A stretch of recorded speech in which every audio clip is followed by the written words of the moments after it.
Here's the second story of a creep. This time a pastor. And this one's going to piss you off. It's going to make your blood boil. I had you run through it. I decided, let's run it through at the same time. You know, and I'll break it down and give my opinion. I'm probably getting a little fired up on this one. But yeah. What's the subject of nature? A predator pastor assaults young girl hundreds of times and gets her pregnant. Allegedly.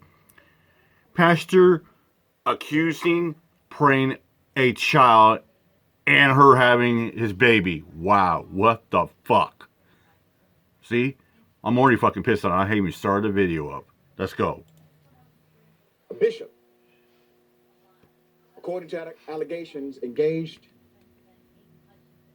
in sexual assault against someone he was supposed to protect over 600 times, according to the authorities. 600 times? Over many years. Wow. From the age of 7 up until 16 or 17. Holy shit. He ended up getting this young child pregnant. Made the young child have the baby privately inside of a closet. Holy crap. Put his picture back up. Here it is. He then Scumbag. picks up Basuda. the child that was just birthed and dropped the child off at a fire station. Wow. Court documents show 39-year-old Bishop Robert L. Carter, a Houston-based pastor, is now in jail for allegedly abusing a family member. Now, they say family member because there's one narrative that he was like a family member. There's another narrative saying he was a blood relative. Wow. But there is no dispute about the fact that he violated this individual and impregnated this individual, and that the abuse started when this child was only 7 years old, according to the documents. The bishop is accused of performing heinous acts with the child and making her perform inappropriate acts on him. Bishop Carter is also accused of trying to bribe the child with candy for these inappropriate acts, which she says she refused. The court documents allege Carter would force himself on the young girl while other family members were sleeping.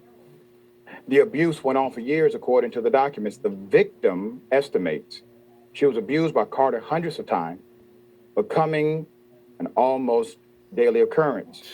The victim said when she turned 12, Carter started to physically rape her, physically violate her. She told investigators that Carter would stop at an H-E-B store on the way to school, sexual assault her in the back of the parking lot.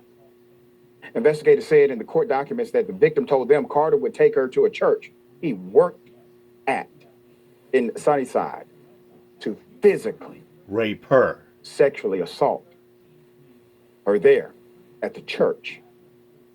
When she turned 16, she reportedly had the bishop's baby. She told investigators he dropped the newborn off at a nearby fire station. Put his picture up again. One more time. He is currently being held on a $100,000 bond in Harris County Jail. $100,000 mother. Fuck that. Fuck that.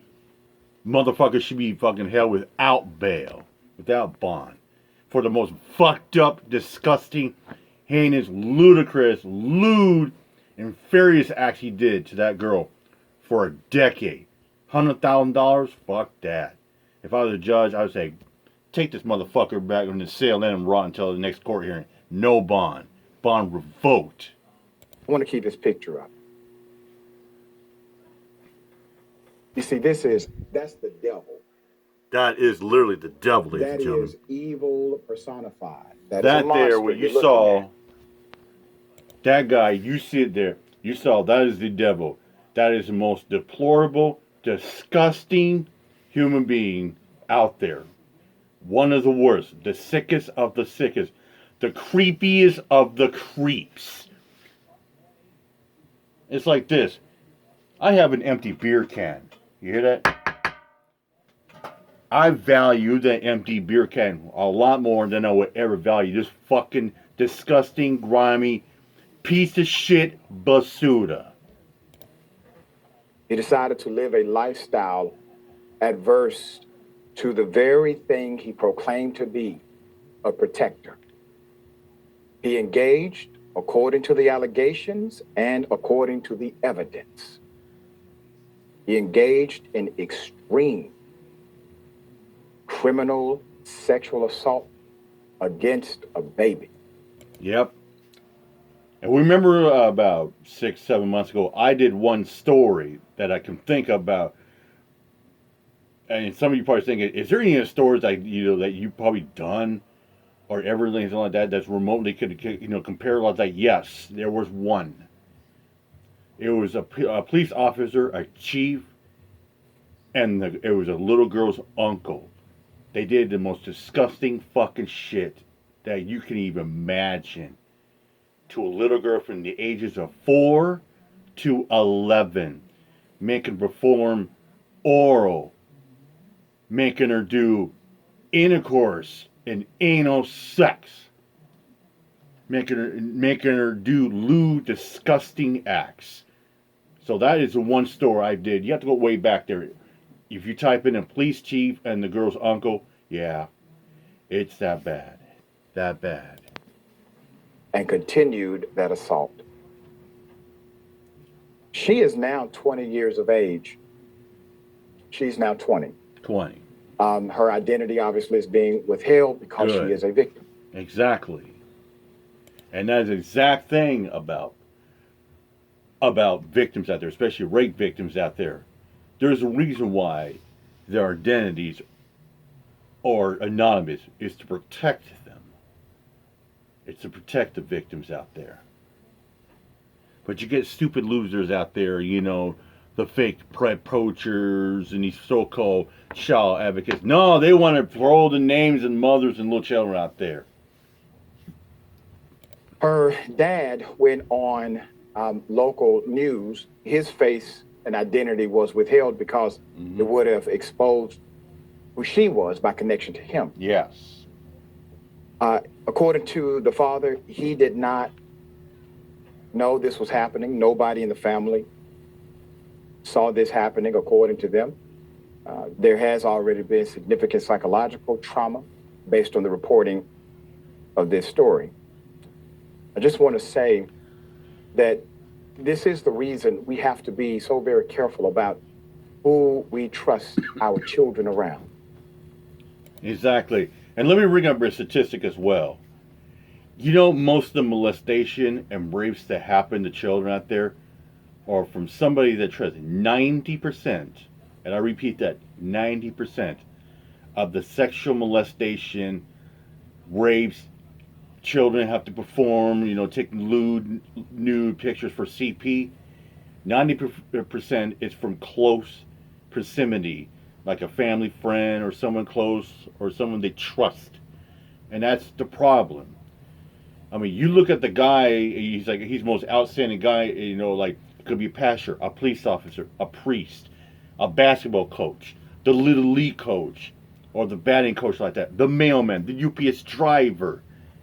You think of this guy's outstanding. Oh, it could be a lawyer, a judge.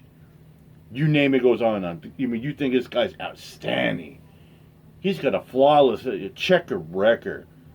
Does great for the community like that. Well, guess what? You look at his closet, there are some dark demons up in there. Just remember, people who are monsters may not come in the packaging you think. Yes. And let me give you one name. Yeah, remember this name. Jared Fogle. The subway guy. Oh, yes, everybody loved that guy. Oh, yeah, because he said he's outstanding because he was a spokesman. Everybody looked at him like he was a hero. But I remember I did a video of that lady. It took a lot out of her, physically, emotionally, like that, to get this guy to open up. And the shit that Jared Fogle said was the most disgusting, fucked up shit ever heard. So yeah, that tells you. The guy you look down the street, he never, hey, what's up, buddy? Like that, you know. You look at, hey, he's cool. He's a nice guy. Got a wife, got some kids, goes to work, you know, doesn't realize like that. Everybody loves him like that. Well, you don't know what he's doing behind closed doors. Sometimes individuals like this will clothe themselves. Yep, big time. They would disguise themselves Yeah. so that they have access to your child, to my child. I want you. And let me bring up one more thing too. Sometimes sometimes people go around like, man, that guy looks like a fucking creep. That guy looks like like a sicko, because the way he acts or he talks or presents himself like that.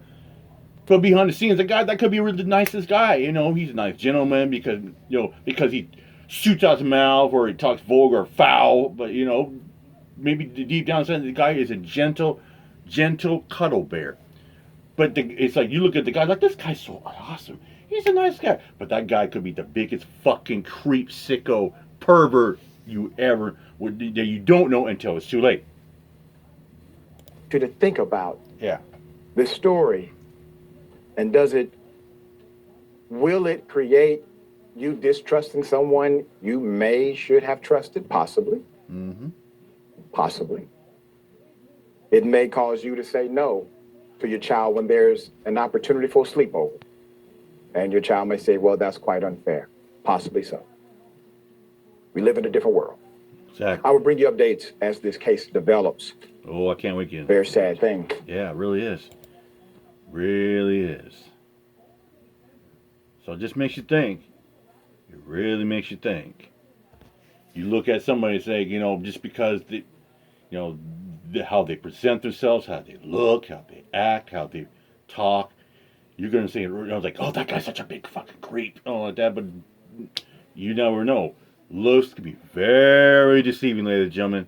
With that said, I'm out here, my job. Peace out.